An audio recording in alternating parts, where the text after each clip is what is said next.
Tsi pour accompagner les sauts des Allemands. Tiens, Tsi, c'est le nom d'un nouveau podcast. Et même le podcast francophone de saut à ski et combiné nordique. Chaque semaine, retrouvez résultats, analyses, statistiques et même des interviews passionnantes dans Tsi.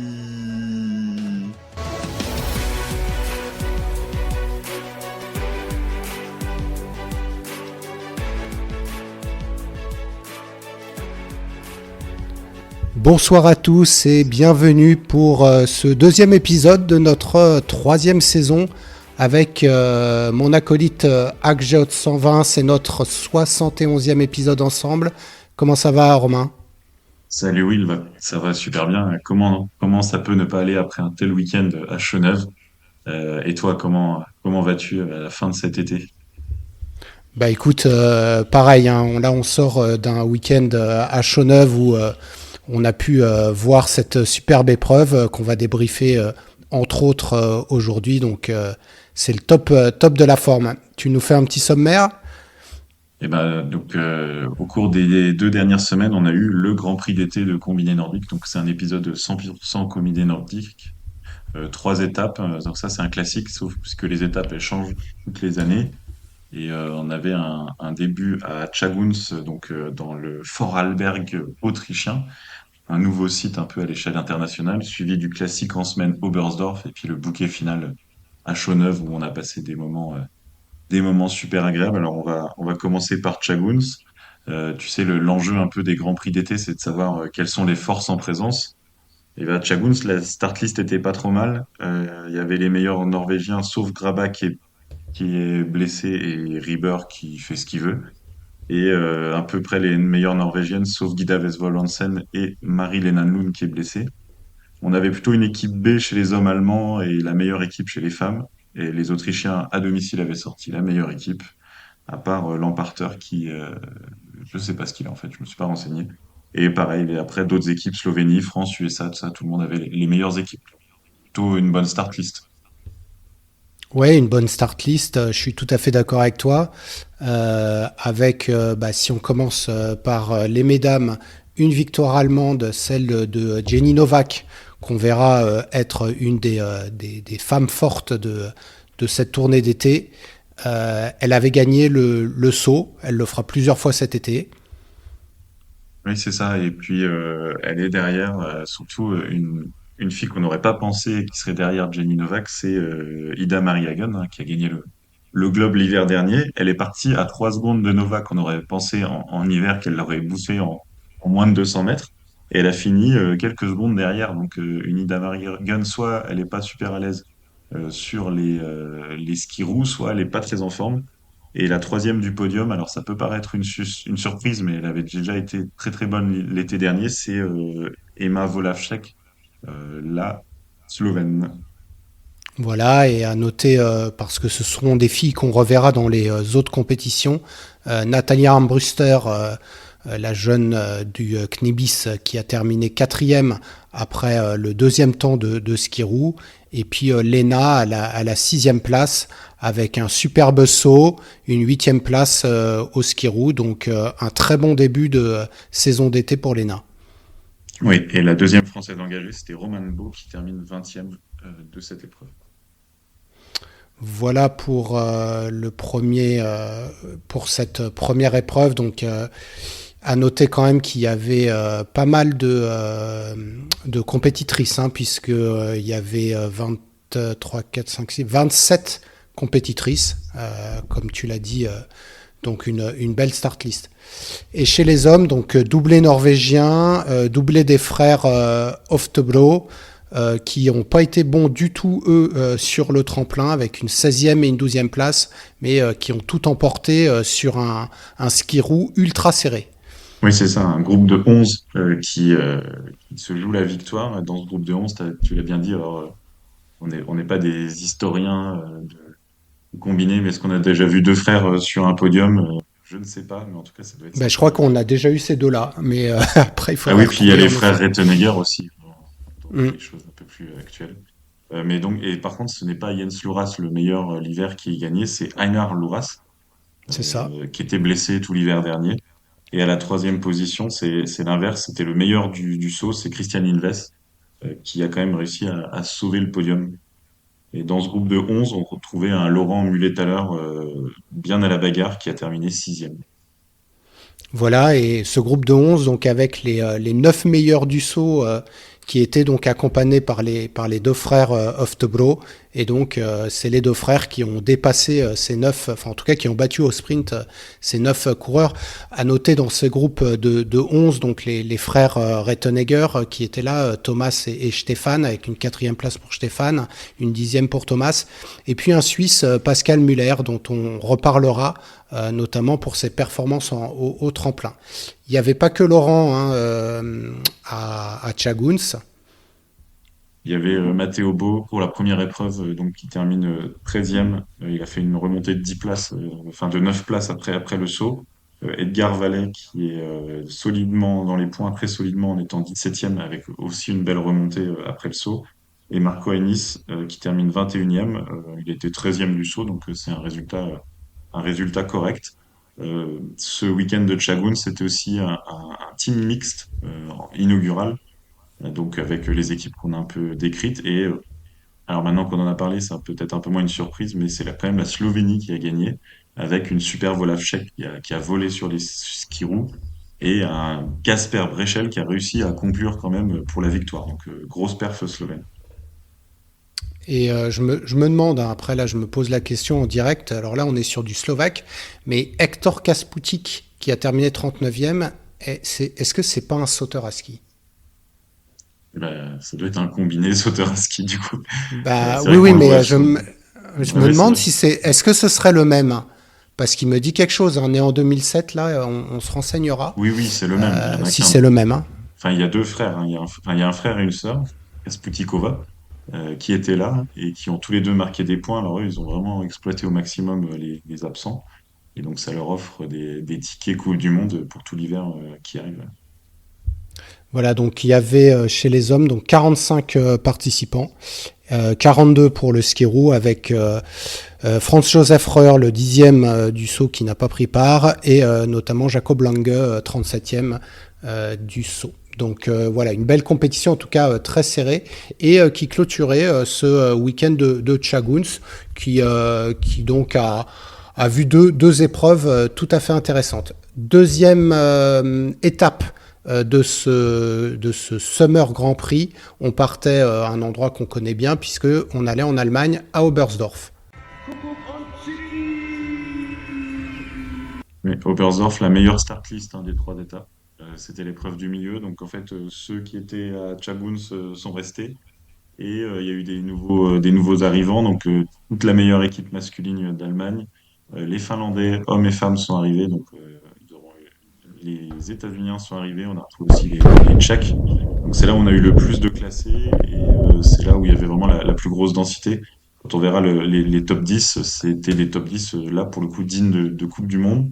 Deux choses à remarquer sur cette journée d'Oberstdorf, c'était un format compact. Et pour l'histoire, c'était la première épreuve de combiné pour les femmes sur le grand tremplin. Euh, En format compact, donc ça limite les écarts dus au saut. Mais ça restait quand même une épreuve sur un grand tremplin, hill, comme ils disent en anglais. Donc, petit moment d'histoire quand même du combiné nordique. Et je dirais qu'il y avait peut-être quelque chose aussi de nouveau, puisque je vois que le start time était à 20h15. Je ne pense pas que l'hiver, on fasse courir les femmes à 20h15, donc format de nuit pour Oberstdorf. Donc on avait Chaguns le samedi-dimanche et Oberstdorf en milieu de semaine. Mais c'est ce qui fait le succès d'Oberstdorf dans les rues, là, la course de ski roue dans les rues d'Oberstdorf, avec une bonne ambiance à la nuit Oui, tombante. la nuit tombante, hein, t'as raison, puisqu'on est en plein été, donc à 20h15, il faisait encore jour. Ah ouais, mais on est à l'est, hein, on est à l'est de l'Europe déjà, elle tombe assez vite. Les photos qu'on a pu voir, là, par exemple, les podiums, c'est déjà nuit noire, hein. Et c'est vrai que tous ceux qui y sont allés nous décrivent une super ambiance. Ça a l'air d'être un très bon moment de l'été. Alors, un résultat, donc pas mal d'écart, hein, en tout cas, il y avait vraiment trois combinés féminines qui étaient au-dessus du lot.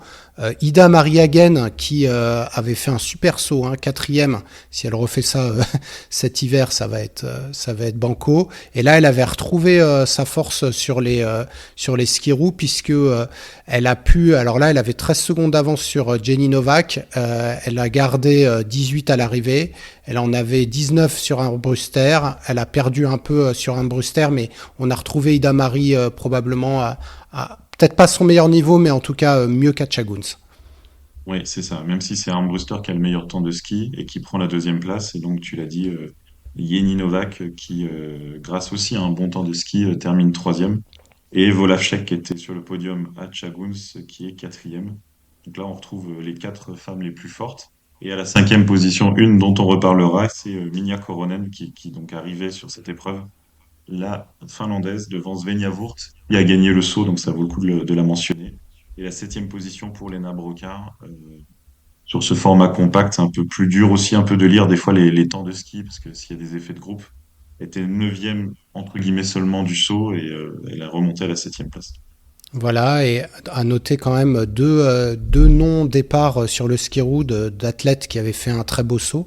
Lisa Hirner, hein, qui est une des femmes fortes de l'hiver, qui était deuxième, qui n'a pas pris part. Alors j'ai pas la raison, je sais pas si tu l'as, mais elle ne s'est pas présentée au ski roue. Non, je l'ai pas. Non, et Trino Gupfert, que je ne connaissais pas, qui était cinquième après le saut et qui ne s'est pas présenté non plus. Donc voilà, deux personnes. Et Annika Malachinski, alors ça on peut le noter parce que elle s'est Oui, pris une énorme boîte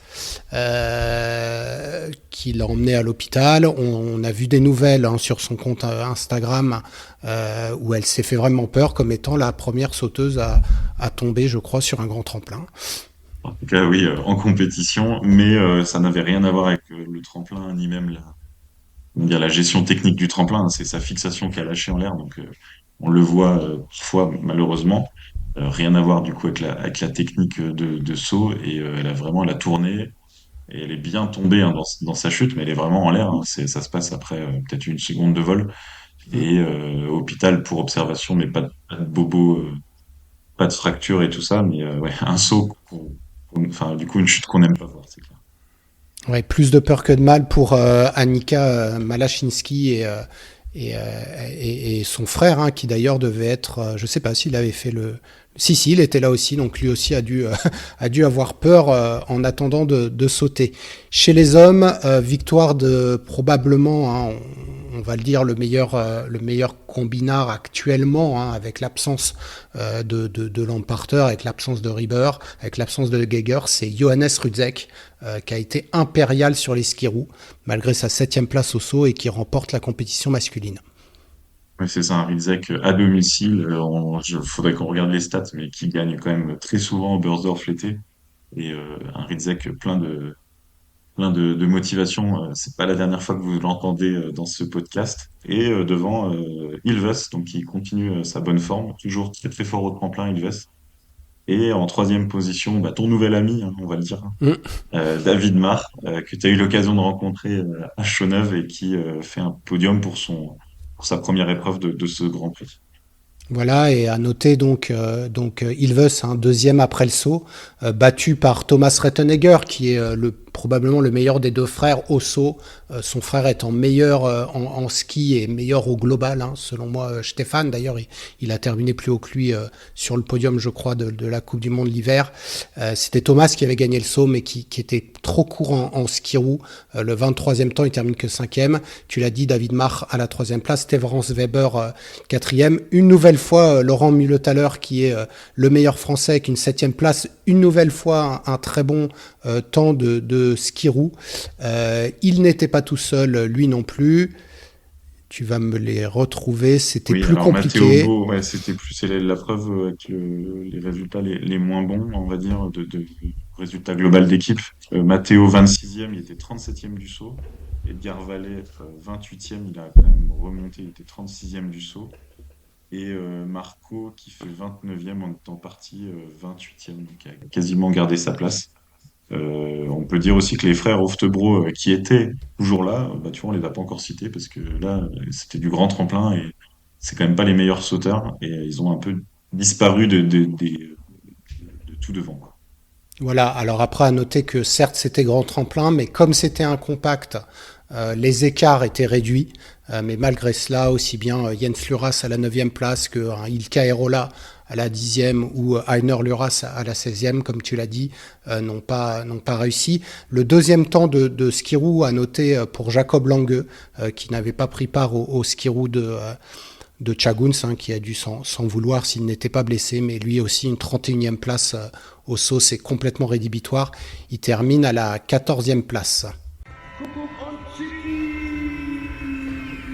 Bersdorf terminé, on arrive quand même au grand moment de ce court été du combiné nordique, le week-end de Chauneuf. Donc là, on va d'abord un peu parler du contexte. Donc Chauneuf, c'est quand même la place forte du combiné nordique en France.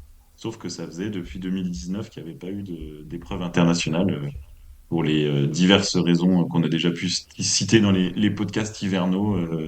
Manque de neige, manque d'argent, Covid, enfin voilà, c'était un peu la Bérésina. Et donc l'ASNI, donc l'association historique qui a organisé les premières Coupes du Monde pendant longtemps à Chauneuf, a repris l'événement. C'était plus eux qui organisaient les dernières Coupes du Monde. Et là, ils ont remonté une équipe, repris l'événement, et ils se sont lancés en fait pour faire un peu tout un cycle d'épreuves internationales. Ça a été communiqué. Et ce premier cycle d'épreuves internationales, c'était ce Grand Prix d'été. Et le moins qu'on puisse dire, c'est que c'était une belle réussite. Nous qui étions sur place, qu'est-ce que t'en as pensé? Bah, superbe réussite, hein. C'est vrai on n'est pas très objectif parce qu'on est on est des fans de combiné nordique et de saut avant tout. Mais l'équipe de l'ASNI, donc sous la houlette de Pierre Angeli, Et Stéphane Inverzini. un travail monstrueux des bénévoles. Il y avait un village partenaire pour les sponsors. Il y avait des buvettes. Il y avait des animations pour les jeunes, notamment pour tester le saut à ski. Une organisation vraiment nickel avec donc on avait un accueil de VIP pour les politiques locaux avec des animations le soir aussi. Donc on a vraiment trouvé un événement international. On reparlera de la start list, mais globalement, et on le verra dans les verbatims des Français, une ambiance du tonnerre, un beau temps jusqu'à la dernière minute et malheureusement la dernière course homme, mais vraiment tout était réuni pour ce bel événement parce qu'il avait été préparé en amont. Mais quand même, la FIS n'avait donné son go que je crois en mai-juin. Donc on a eu là une réactivité très forte d'une communauté qui, comme tu l'as dit, attendait de cet événement, que ce soit en hiver ou là en été, de redonner sa place à la capitale du combiné nordique qui est Chaux-Neuve, CN.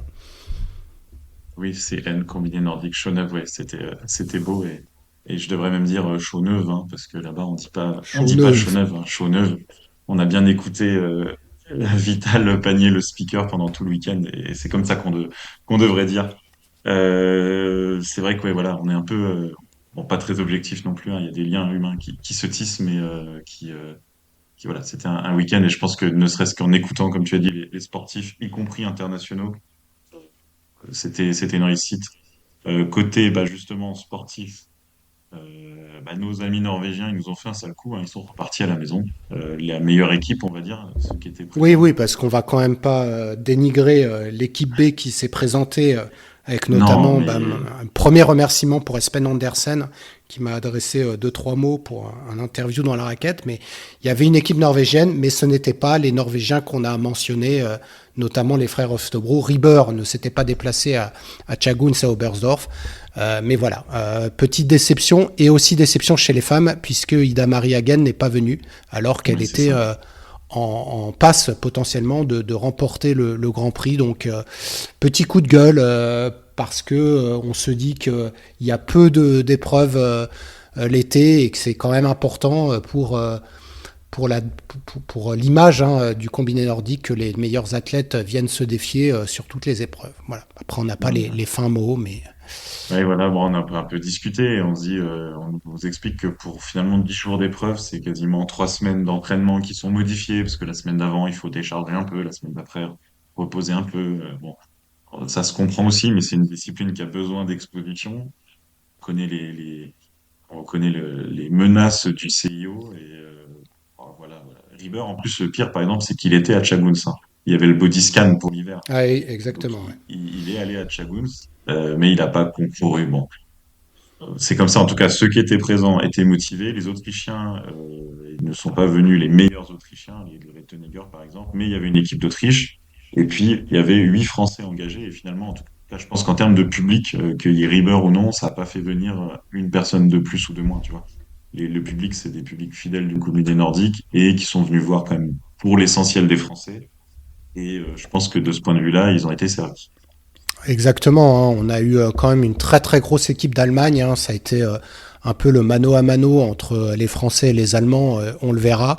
Et puis il y avait quand même je crois quatre Italiens.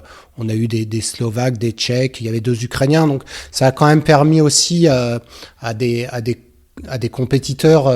Ils avaient déjà participé aux épreuves de Chaguns et d'Oberstdorf, mais on en a parlé, hein, le cas je crois, Eric Lynch, qui est un Américain, un États-Unien qui est pas tout jeune, né en 1994, donc il va avoir 30 ans et qui participe, je l'entendais au micro de Sophie des médias FIS, à ses premières compétitions internationales au-delà de COC.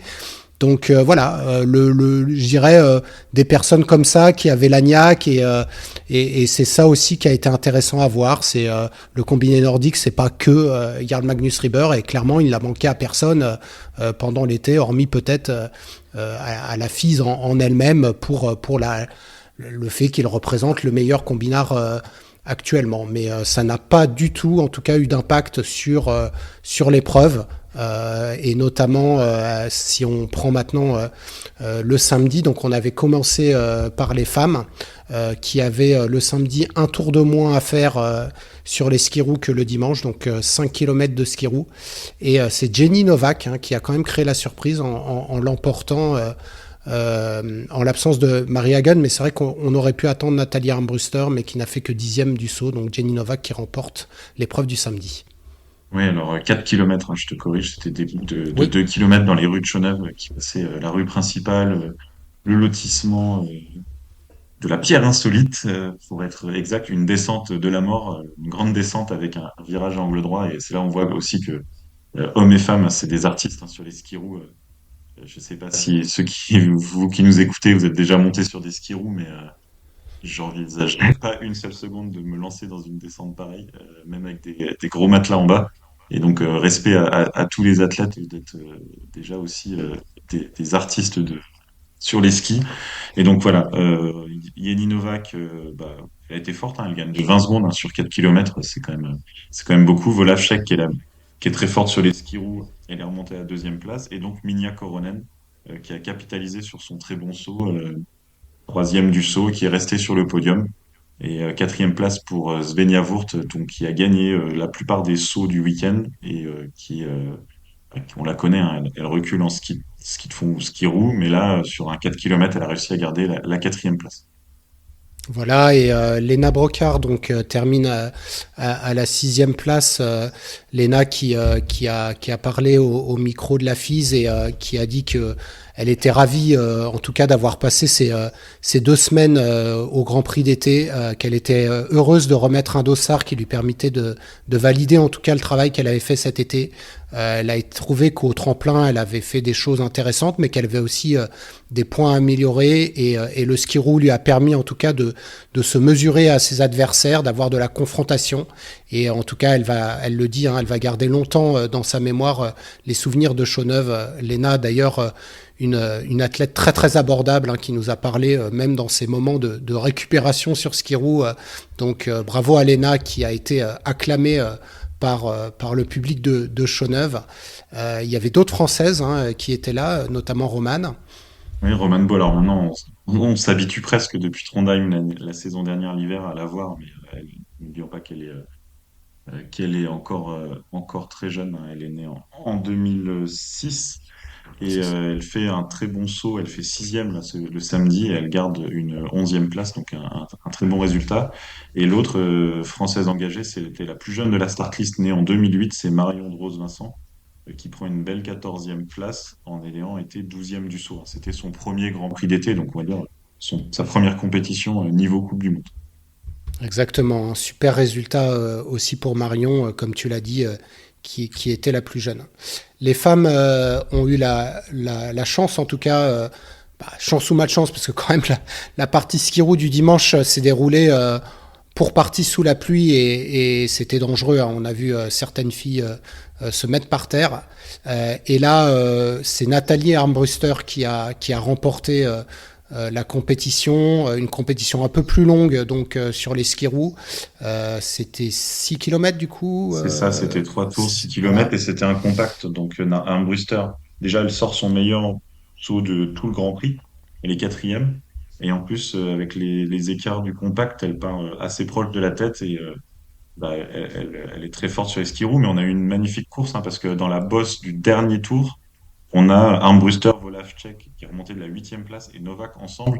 J'ai eu la chance de pouvoir faire une photo. Elles ont en plus chacune un dossard. Du coup, Armbruster avait le dossard rouge de meilleure skieuse.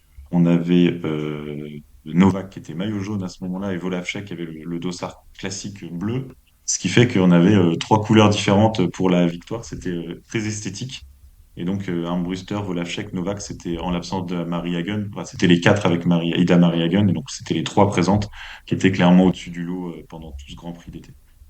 Voilà, Lena Brocard quatrième, hein, alors au pied du podium, mais comme tu l'as dit, elle a pas pu en tout cas se joindre à ce trio, mais cette quatrième place montre encore vraiment un très beau niveau. Et donc Minja Koronen, hein, qui avait été sur le podium la veille, qui malgré un très beau saut était plus en retrait et termine à la cinquième place. Une nouvelle fois, donc on avait Roman et Marion.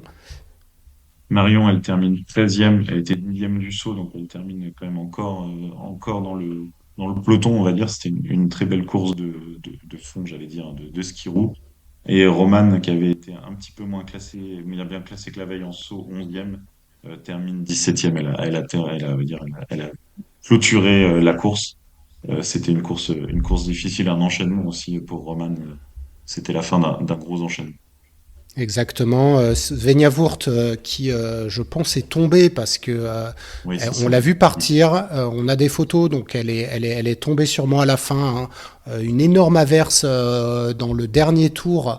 Et notamment sur le passage des lignes blanches, donc que ce soit les arrêts au stop ou laisser le passage, ou les passages piétons, hein, qui étaient très très glissants et qui a entraîné des chutes. Et donc Svenja Wurt est tombée, une autre fille est tombée, hein, je l'ai vue aussi près des secours, mais pas de grosses blessures, mais en tout cas une fin de week-end assez acrobatique Oui, pour c'est ces ça. courageuses femmes donc qui ont terminé leur Summer Grand Prix avec cette quatrième épreuve. Et donc on va vous dire un peu le palmarès. On va commencer par, si tu le veux bien, la meilleure sauteuse. Bien, la meilleure sauteuse, c'était Yeni Novak, hein, qui a gagné une épreuve de saut sur les quatre. Mais on peut dire que virtuellement, si elle avait fait les 4 sauts, c'est Svenja Wurt. Elle a gagné les 3 sauts où elle était présente. Mais bon, elle était Exactement. absente une fois. Elle a moins de points que Yeni Novak. Donc le dossard bleu de meilleure sauteuse revient à Yeni Novak. Voilà, On note la et troisième place de Lena Broca sur sa exactement. constance. La meilleure skieuse, bah, tu l'as dit, hein, c'est Nathalie Armbruster. Là, il n'y a pas photo. Elle a fait deuxième à Chagoun, c'est deuxième à la deuxième épreuve de Chaux-Neuve, vainqueur à Oberstdorf et à Chaux-Neuve. Elle devance celle qui a gagné les deux Justement, je crois courses. qu'il y a photo, en fait, je dirais, parce que tu vois, elle devance Volavchek, il y a 2 victoires chacune, et il y a que à Oberstdorf où Volavchek était Ah oui, un peu moins bien. Elle fait, je crois, une septième place, peut-être qu'il y avait quatrième. un effet de groupe. Non, mais en septième place du fond, je crois. En tout Non, cas, non, mais quatrième du fond. d'accord, quatrième, mais voilà, et c'était. Mais je dirais que les deux avaient un niveau assez proche quand même, toutes les deux. Et donc troisième, eh ben, Jenny Novak, qui a fait encore une très belle régularité. Vraiment une belle performance sur ces Grands Prix d'été.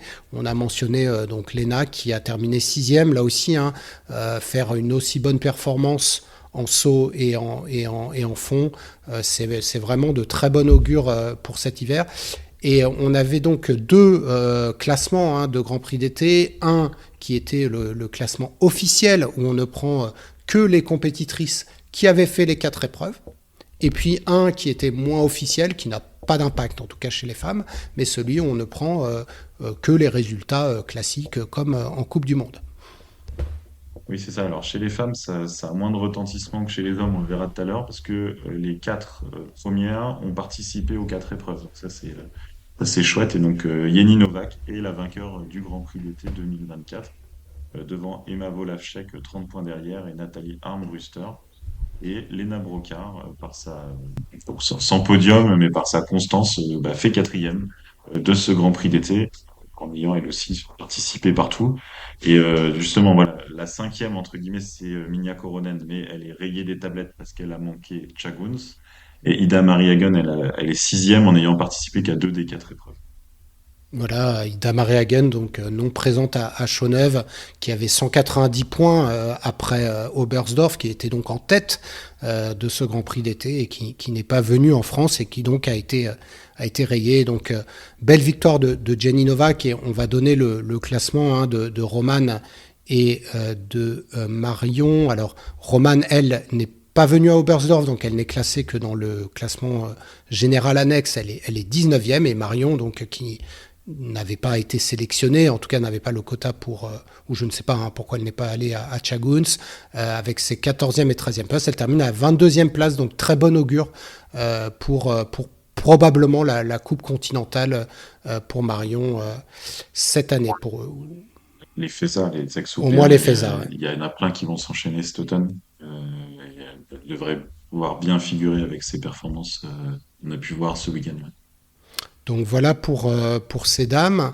On passe chez ces messieurs, donc on l'a mentionné très rapidement, mais c'est Johannes Ridzek qui a continué sa forme étincelante. Tu étais sur place vendredi, il avait gagné tous les sauts, voilà, tous les sauts d'essai, et il a gagné le saut le samedi. Et on connaît la force de Johannes sur les skis-roues, donc il n'y avait pas trop de suspense samedi. Ouais, voilà, dans mes notes, j'ai mis souverain. Quand il a gagné les quatre premiers sauts de tremplin, les 2 sauts d'entraînement, le pocket jump et le saut de compétition de samedi. Donc, faut pas lui laisser de temps sur les skis roues. Bon, on pourrait dire il y a eu zéro suspense pour la victoire samedi, mais ça fait plaisir vraiment de le voir. C'est un homme qui est charismatique, il y a quand même une aura qui émane de lui, je trouve, et de le voir comme ça. J'ai plus son âge exact en tête, mais c'est pas un genou. C'est pas un grand-père, mais c'est pas un genou non plus. C'est un 91, donc il a 33 ans. En tout cas, Voilà, il va les fêter à la fin de l'année. il a un palmarès de multiples médailles, de tout ce qui est possible de gagner, il l'a gagné. Et de le voir toujours aussi motivé l'été, à venir faire les épreuves et se battre, quoi, comme ça, c'est génial, ce sourire un peu carnassier, mais pas négatif, hein, mais quand il sourit la pleine dent, tu te dis celui-là, il en veut, quoi. Non, et puis, oui, t'as raison. Et moi, je l'ai vu notamment avant l'épreuve qui a été annulée, c'est-à-dire avant le ski roue de dimanche. Et il était ultra concentré. Il parlait à Eric Frenzel pour qu'il lui donne sa gourde, ses trucs. Et tu sentais vraiment le compétiteur dans l'âme. Lui, moi aussi sidéré par cet athlète et par la niaque et par la motivation comme un genou, quoi, pour un Grand Prix d'été, alors qu'il a tout gagné, quoi. Ouais, non, c'est beau. Et puis, ça, justement, c'est aussi grâce à ça que ça fait un week-end mémorable. C'est quand on observe les athlètes, quand on a la chance de pouvoir les voir et voir ce qu'on a pu voir de motivation. Et puis, alors, en termes de motivation, on en avait un autre qui était au taquet. Il est français, il était à domicile. Bon, lui, il est jurassien, on était dans le Haut-Doubs, mais je crois que ce genre d'événement, ce genre de choses s'estompe. C'était un Français en France. Il avait rameuté, on va dire, tout le monde aussi sur les réseaux sociaux ces dernières semaines en faisant la promotion de l'événement. Il a été à la hauteur. C'est Lolo, comme tout le monde l'a appelé sur place pendant tout le week-end, Laurent Mullet-Thaler, et qui fait un magnifique podium samedi. Superbe podium. Il était deuxième après le saut. Il a été encouragé comme un diable par son fan club de la Chapelle des Bois et par tous les supporters français parce que Laurent c'est un charisme, hein, c'est une bonhomie, toujours le sourire aux lèvres. C'est pas un jeune non plus, hein, je veux dire il est de 97. Et il a cette motivation. Il a parlé à la FIS après ce week-end en disant qu'il avait été très heureux. On le verra en tout cas d'avoir été très régulier. Et ce qui était important pour lui, c'est qu'après un hiver en dents de scie, il revenait à un niveau qui est probablement son meilleur niveau. Heureux de revenir à la maison, d'avoir toutes les personnes qu'il aime autour du tremplin. Heureux d'avoir été à la bagarre et ça lui donne envie en tout cas de terminer sa prépa pour l'hiver. Donc Laurent, ça l'a vraiment motivé en tout cas pour les premières épreuves de cet hiver. Ouais, surtout, il fait des très bons sauts. On se souvient que l'hiver dernier, ça avait été très difficile au tremplin dès Rouca, hein, dès le début en Coupe du Monde. Et que là, sa saison, à cause d'une maladie, s'était arrêtée à Seefeld, je crois, donc avant les deux tiers de la saison. Et j'avais eu la possibilité de le voir sauter au Grand Prix d'été de Chaux-Neuve et de Prémanon à la mi-août. Et il était très très fort au tremplin et ça s'est confirmé avec la concurrence internationale. Donc le niveau de saut, c'était pas une surprise. Le niveau de ski roue, c'était fort aussi. On l'a vu dans les résultats précédents avec les très bons temps de ski roue. Là, à Chaux-Neuve, c'était une course plus stratégique. On dit, il est parti deuxième avec 15 secondes d'avance à peu près sur les poursuivants, le troisième, quatrième. Il a tout fait pour qu'ils reviennent pas, mais quand ils sont revenus, il a su jouer ce qu'il fallait pour garder la place sur le podium. Oui, c'est ça. Donc les poursuivants en question étaient deux Allemands, Manuel Feist, hein, qu'on a vu depuis des dizaines d'années maintenant en Coupe du Monde, et le jeune David Mach, qui était là, qui ont rattrapé tous les deux Laurent. Et c'est vrai que quand ils l'ont rattrapé, on pensait tous qu'il allait se faire manger, mais David, encore un peu jeune, avait probablement été un peu gourmand en tout cas à suivre Manuel Feist et a été un peu décroché dans les derniers hectomètres et donc a permis à Laurent de conserver cette troisième place. Laurent battu au sprint par Mani Feist qui était meilleur sur les ski roue. Donc très belle performance aussi de Manuel Feist qui continue en tout cas à notre grande surprise à garder un niveau qui est le sien et pareil que Rudzek, hein, c'est il a 93, il a 31 ans. Qui n'a rien à prouver. Hein. C'est ce qu'on avait vu une année, on avait vu combien de fois il a dû faire autour de la 10e place mondiale, peut-être déjà au moins 5 ou 6 fois. Et c'est ces athlètes qui gagnent pas, qui font très peu de podiums, on va dire en hiver quand tout le monde est là, mais qui sont les athlètes de très très haut niveau, hein, quoi, pour être capable d'être top 10 mondial. C'est un peu ingrat ce genre de position, mais respect à Manuel Feist, ouais. Manuel Feist. Le combiné de la Forêt Noire, c'est un voisin aussi. C'est ça, et avant de parler des Français, puisque on a eu la chance en tout cas de les avoir à notre micro ou de partager quelques mots avec nous, on va redescendre un peu les résultats. Il y a eu quand même la bagatelle de 6 Allemands dans les 10, hein. Donc on a parlé de Rudzek, de Feist et de David Mach. Il y avait aussi Terence Weber, Wendelin Tannheimer et Julian Schmid, hein. Donc une Mannschaft très très costaud. Même Tristan Sommerfeld était à la 13e place. Ilkay Erola, très très malheureux ce week-end. Il est tombé le samedi et n'a pas pris part au ski roue, et le dimanche il est tombé aussi, hein. En tout cas il a fait une mauvaise réception et le ski roue a été annulé. Donc Caerola n'aura pas pu chausser les ski roue. En tout cas il les a chaussés, mais il n'a pas participé au ski roue. Je ne sais pas s'il y a des internationaux que tu souhaitais mentionner. Moi je voulais dire que tu avais promis un podium à Julian Schmid et que l'orage t'a empêché de réaliser cette prédiction. C'est ça, Julian Schmid qui me paraissait en tout cas très costaud sur les ski roue après une 4e place sur les ski roue pour remonter de la 14e à la 9e place.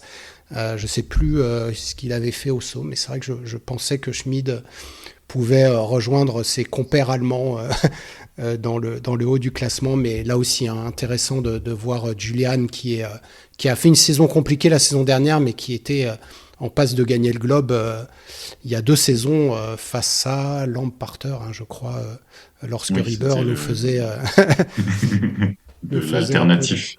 De l'alternatif. Niveau français, donc on avait 2 Français, je dirais, qui découvraient le haut niveau, Lilian Tréant et Lubin Martin. Et Tom Rochat. Dont c'était le premier Grand Prix d'été. Mais avant de parler des jeunes, on va parler du taulier, en tout cas Matteo Bo, avec une superbe 7e place. Un saut quand même un peu compliqué, hein, une 20e place. Oui, c'est ça. C'était peut-être pas ses attentes. Après, c'était un peu dans la continuité des épreuves précédentes. Par contre, là, Matteo, il a régalé sur la piste de ski roue. Quelle remontée, hein, surtout sur une piste urbaine. Il remonte 13 places pour aller solidement dans le top 10 à la 7e place. Voilà, et Matteo qui s'est arrêté à notre micro et qui nous a dit que, et oui, c'est pas encore parfait, en tout cas au tremplin, qui a encore beaucoup à travailler d'ici l'hiver, mais en tout cas au vu de l'été et de la préparation, il savait qu'il n'était pas encore à son meilleur niveau, donc notamment sur le tremplin. Il sait que ça va monter en puissance d'ici l'hiver, que tout le travail qui a été fait va payer, et en tout cas il nous a dit être prêt à batailler avec les meilleurs, et ça te fait plaisir sur cette course de fond, enfin en tout cas de ski roue. Après Matteo, ouais, surtout que dimanche la course n'a pas eu lieu, mais il fait vraiment un bon saut, et avec le format compact et sa forme en ski roue, ça se trouve il était vraiment en train de jouer le podium.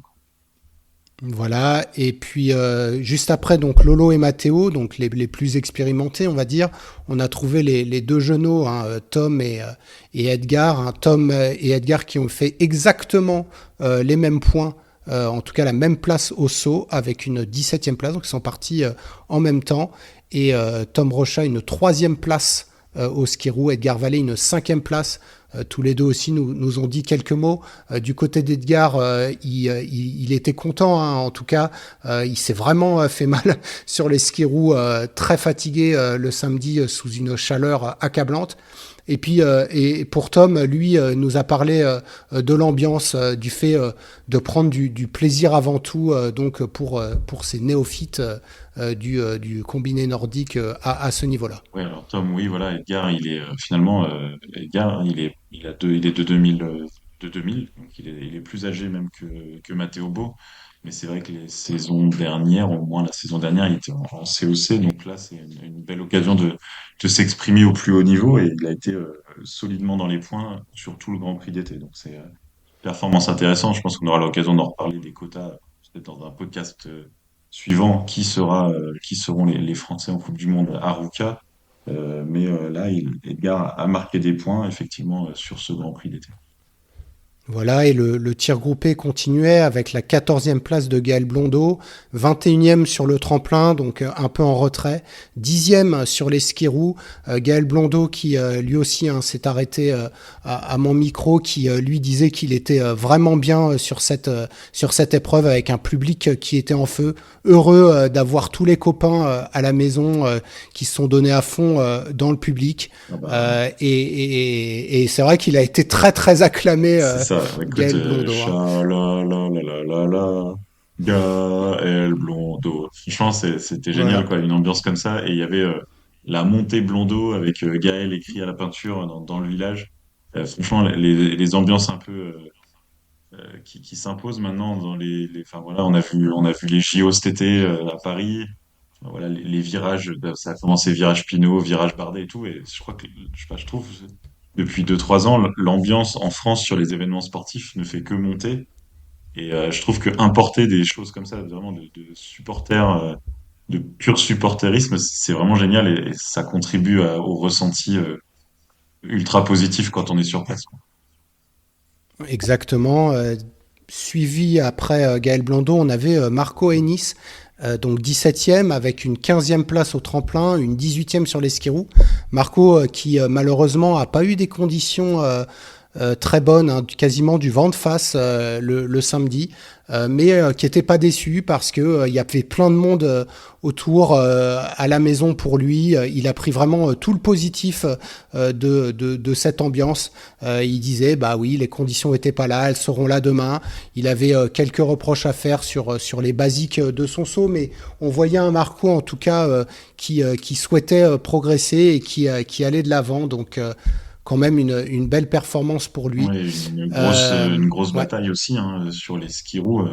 Vraiment l'effort maximal pour garder quasiment sa place de départ. Donc, il fait 17e en partant 15e. Ça montre aussi que ça travaille dur sur les skis-roues et sur l'endurance. Ça, c'est chouette. Exactement. Et puis le dernier classé, hein, il y avait deux Français encore qu'on avait dans le classement, mais le dernier classé, c'est Lubin Martin de 2006, hein, qui faisait sa première apparition, on dirait, en tout cas dans un Grand Prix A. Termine 30e sur le tremplin, 20e sur les skis roues malgré son jeune âge. Une 26e place et Lubin qui lui aussi s'est arrêté à notre micro et qui nous a dit que il était ravi hein, de cette ambiance, le fait qu'il y ait beaucoup de monde et pour lui son maître mot c'était l'expérience, prendre de l'expérience pour les prochains Grands Prix.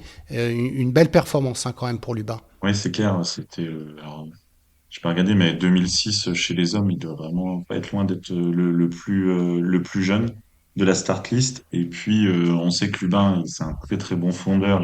Il a fait du temps stratosphérique en junior l'année dernière. Et donc, c'était pas une surprise, surtout que euh, il était derrière le maillot rouge de meilleur skieur, donc Raphaël Bouzzi après Oberstdorf, et qu'il a fait du derrière Bouzzi pendant 4 tours. J'ai toute une série de photos où ils sont parfaitement en synchronisation.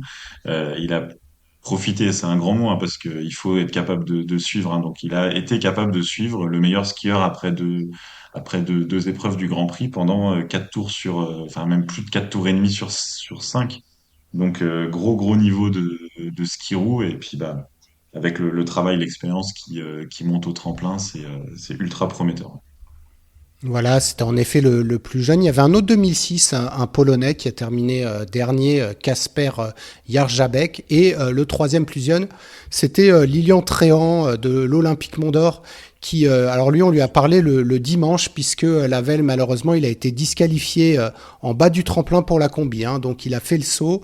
Et il nous a expliqué avoir été disqualifié au niveau de la mire en bas, qui nous dit que oui, ce week-end était un week-end pour lui de préparation, pour engendrer de l'expérience et puis pour partir encore plus sereinement pour la prochaine compète. Donc on sent vraiment, en tout cas chez Lilian et Lubin, cette expérience acquise lors de ce Grand Prix d'été et comme tu l'as dit, de croiser déjà leurs compères d'équipe A, que ce soit Laurent ou Matteo, hein, avec leur expérience, mais aussi des gars comme Rudsek ou Julian Schmid ou Manuel Feist. C'était vraiment une expérience extraordinaire pour Lubin et Lilian, avec les copains, avec la famille aussi. Hein.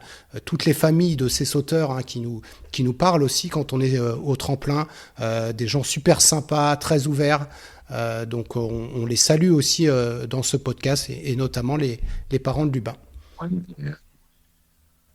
C'est vrai que Lilian, pour revenir, donc Lilian Tréant, c'était quand même le malchanceux du week-end et on lui envoie vraiment toute notre solidarité et toute notre force parce que disqualifié en haut du tremplin vendredi sur le PCR, disqualifié en bas samedi, ça passe au tremplin dimanche et c'est la course qui est annulée.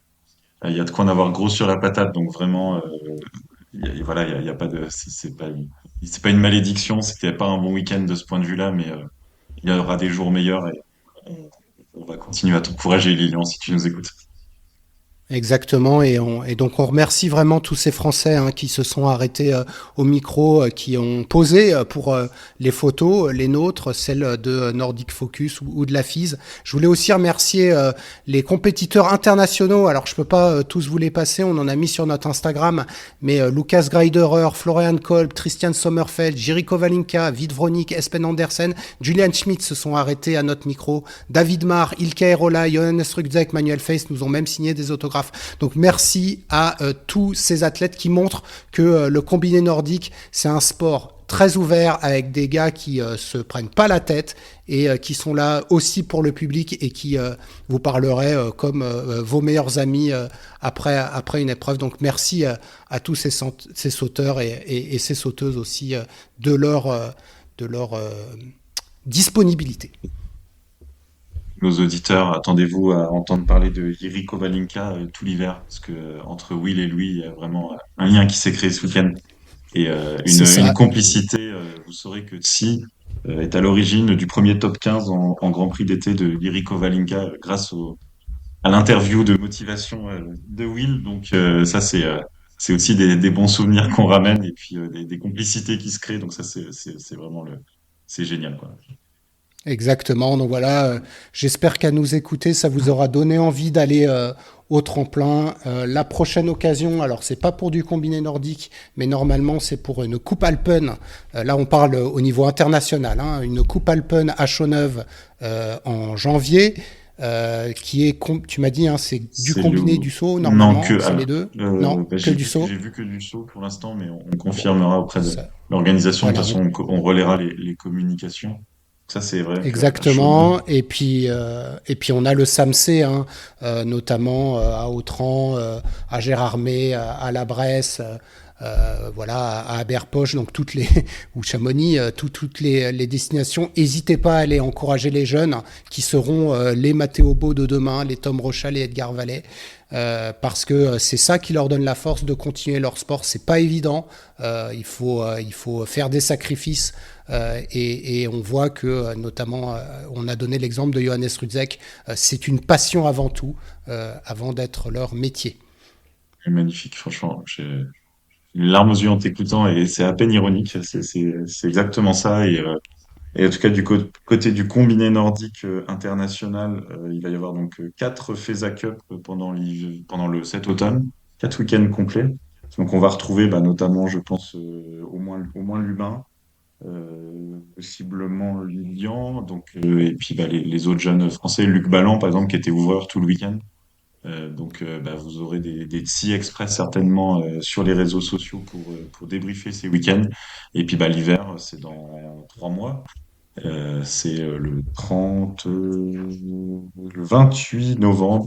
On se retrouvera dans le froid et la nuit de Ruka pour l'ouverture de la Coupe du Monde, grand classique. Que les hommes toujours malheureusement, mais un jour peut-être ils enverront les femmes sur le Ruka à Tunturi. Mais ça sera la première compétition de Coupe du Monde hivernale à Ruka. Voilà, et à noter, hein, vous pouvez le retrouver sur les différents liens. Il y a eu un épisode spécial Chaux-Neuve, hein, qui a été fait lors de la première saison, avec notamment des audios d'anciens combinés. Il y avait une belle, je sais plus si tu as les noms, hein, de, Ouais, de, de ceux qui avaient participé, mais il y avait du gros. Hein. il y avait Sébastien Lacroix, notamment ceux de l'équipe de France actuelle, quasiment tous. Il y avait des anciens comme Roi Samuel Guy. Il faudrait que je me remémore, mais il y avait au moins 7 ou 8 petites pastilles sonores où on nous expliquait tout sur le tremplin, sur l'ambiance à Chaux-Neuve de la Coupe du Monde. Et n'oublions pas, hein, le tremplin, il est bizarre, mais ça reste un tremplin magnifique. Et ouais, c'est Chaux-Neuve, quoi. On a déjà hâte d'y retourner. Exactement. Donc vous retrouvez ces épisodes, vous retrouverez celui-là en replay et on vous retrouve pour le prochain, soit du saut à ski, soit à la rentrée pour le combiné nordique. Merci à tous de votre écoute et bonne fin d'été. L'été indien continue et le combiné nordique vivra. On l'a vu en tout cas cet été. Merci à vous. Merci Will, rien à rajouter. Au revoir à tous. Et en fait, il y a quelque chose à rajouter dans notre émotion de ce débrief et de ces projections sur notre amour du combiné nordique. On a tout simplement oublié de parler du classement général. Et quand même, c'est dommage parce que le classement général, il est magnifique, le classement général de ce Grand Prix d'été, parce qu'il est tout simplement remporté par Laurent Mullet tout à l'heure, euh, devant Matteo Beau et le Suisse Müller. Alors, on l'a expliqué tout à l'heure, on va le redire. Il fallait avoir participé aux 4, ou en l'occurrence 3, et vu qu'il y a eu une annulation ici, épreuve du Grand Prix d'été pour être classé. Eh bien, c'est ce qu'ont fait les Français, c'est ce qu'ont fait le Suisse, c'est ce qu'ont fait d'autres pays, et ils sont récompensés pour ça. Félicitations à eux. Zek, les Ilves, les David Marr, les Rettenegger, tout ça. Ils n'étaient pas là à toutes les épreuves. Les 3 épreuves enregistrées, malheureusement avec l'annulation du dimanche de Choneuve. Et donc, bah voilà, c'est une victoire sur le classement général du Grand Prix d'été pour un Français, Laurent Mullet-Tallard. Et avec, donc, je l'ai déjà dit, le doublé avec Matteo Bo. Il y a 18 classés au total sur donc 18 athlètes qui ont fait toutes les épreuves. Le meilleur sauteur de ces courtes parenthèses estivales, c'est le Suisse Müller, sans avoir gagné de concours de saut. Mais il devance David Marc, qui en a gagné un. Laurent Mullet-Tallard est troisième. Ilzek a gagné un concours de saut, comme Ilves, comme Thomas Rettenegger. Le meilleur skieur, bah, c'est Matteo Bo. Il a été déjà bon en Autriche et en Allemagne, et puis il a été survolant l'épreuve de Choneuve. Et le deuxième meilleur skieur au classement, c'est quand même pertinent, c'est Laurent Mullet-Tallard. Donc voilà, la forme se voit aussi sur ces petits classements qu'on va appeler classements annexes. Sans surprise, hein, c'est l'Allemagne qui a gagné le classement des nations. Ils ont été souverains à domicile et très très forts à Choneuve, devant l'Autriche qui avait son épreuve à domicile et la France aussi. Donc on voit aussi quand même que avoir organisé les épreuves à domicile, ça fait que les équipes de ces pays-là sont présentes et c'est très bien comme ça pour le combiné nordique. On l'a déjà dit, mais voilà, c'est dommage de ne pas avoir la meilleure équipe norvégienne possible, mais bon, on fait avec ce qu'on a vu et vous l'avez entendu précédemment, on s'est bien régalé sur place à Choneuve. On a lu aussi un peu pas mal de choses au Beursdorf, ça avait l'air très beau. Chaguns, c'était peu d'ambiance, hein, c'est un peu plus isolé, mais les athlètes avaient quand même l'air contents. Donc on verra où le Grand Prix d'été aura lieu l'année prochaine. On espère qu'il sera de retour à Choneuve. Et puis, en tout cas, nous, voilà, on vous a dit les prochaines étapes du podcast et des combinés. Donc, on se retrouve très bientôt. Merci d'avoir écouté ce petit ajout. Au revoir.